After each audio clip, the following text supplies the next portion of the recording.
Hello friends, இன்றைக்கி ரொம்பவே சூப்பரான ஈவினிங் ஸ்நாக்ஸ் ரெசிபி தான் பார்க்க போகிறோம். Egg crepe role.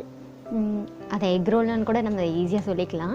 ஒரு 15 நிமிஷத்தில் இந்த ஸ்நாக்ஸை ரெடி பண்ணிடலாம். அதுக்கு என்னென்ன இன்க்ரீடியன்ஸ் தேவைன்னு பார்த்துடலாம்.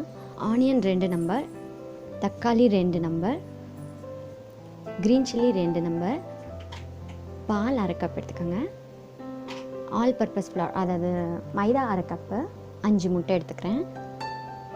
இப்போ பாத்திரத்தில் ஒரு 2 முட்டையை மட்டும் ஃபஸ்ட்டு உடச்சி ஊற்றிக்கலாங்க.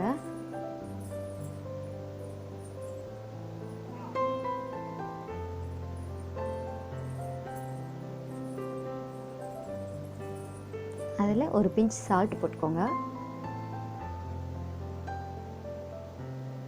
இந்த அரை கப் பால் அதில் சேர்த்துடலாம். இப்போ நல்லா அதை மிக்ஸ் பண்ணிக்கலாம்.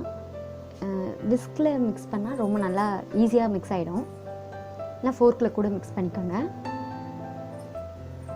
அதுக்கப்புறம் கொஞ்சம் கொஞ்சமாக நம்ம மைதாவை ஆட் பண்ணுங்கள். கொஞ்சம் கொஞ்சமாக ஆட் பண்ணி பார்த்துட்டிங்கன்னா உங்களுக்கு இந்த கன்சிஸ்டன்சியில் வந்துட்டு அப்புறம் ஸ்டாப் பண்ணிடலாம். இப்போ இதை தனியாக எடுத்து வச்சுட்டு பேலன்ஸ் இருக்கிற 3 முட்டையை வேறு பாத்திரத்தில் தனியாக உடச்சி ஊற்றிக்கலாம்.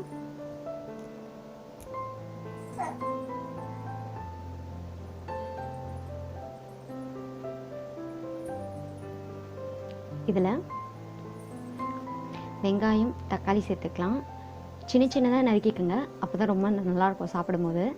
இந்த பச்சை மிளகாயும் சேர்த்துருக்கோம், கொத்தமல்லி தழையும் சேர்த்துருக்கோம். இப்போது உப்பு தேவையான அளவு போட்டுக்கோங்க. அதிலே பெப்பர் 2 டீஸ்பூன் போட்டுக்கோங்க. இப்போ இது எல்லாத்தையும் நல்லா மிக்ஸ் பண்ணிக்கலாம். பார்க்கவே ரொம்ப கலர்ஃபுல்லாக இருக்குல்ல. நம்ம கேரட் பீட்ரூட் கூட ஆட் பண்ணலாம். நான் இன்றைக்கி ஒன்லி டொமேட்டோ ஆனியன் மட்டும் தான் எடுத்திருக்கேன். இது மாதிரி கலந்து தனியாக வச்சுருங்க. இப்போ தோசைக்கல் கொஞ்சம் சூடான அப்புறம் ஒரு ட்ராப் எண்ணெய் போட்டுக்கோங்க. அதில் நம்ம ஏற்கனவே கலந்து வச்சுருக்க இந்த முட்டையும் இந்த மாவும் கலந்துருக்கோம் இல்லைங்களா, அதை தோசை மாதிரி போட்டுக்கலாம். கொஞ்சம் தின்னாவே போட்டுக்கலாம், ஏன்னா அதுவே திக்காயிடும்.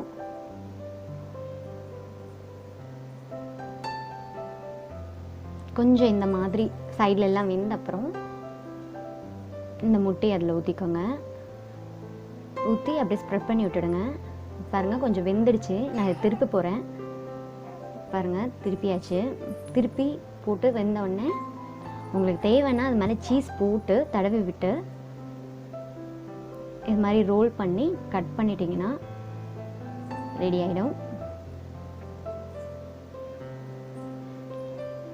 சூடாக இருக்குது. கொஞ்சம் ரோல் பண்ணியாச்சு.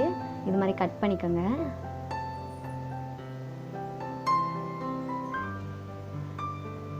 நீங்களும் இதை வீட்டில் ட்ரை பண்ணி பார்த்துட்டு டேஸ்ட் பண்ணி எப்படி வந்திருக்குன்னு கமெண்ட் செக்ஷனில் கமெண்ட்ஸை போஸ்ட் பண்ணுங்கள். இந்த வீடியோ உங்களுக்கு பிடிச்சிருந்தா லைக் பண்ணுங்கள், ஃப்ரெண்ட்ஸ் கூட ஷேர் பண்ணுங்கள், சேனலை சப்ஸ்கிரைப் பண்ணுங்கள். தேங்க்யூ.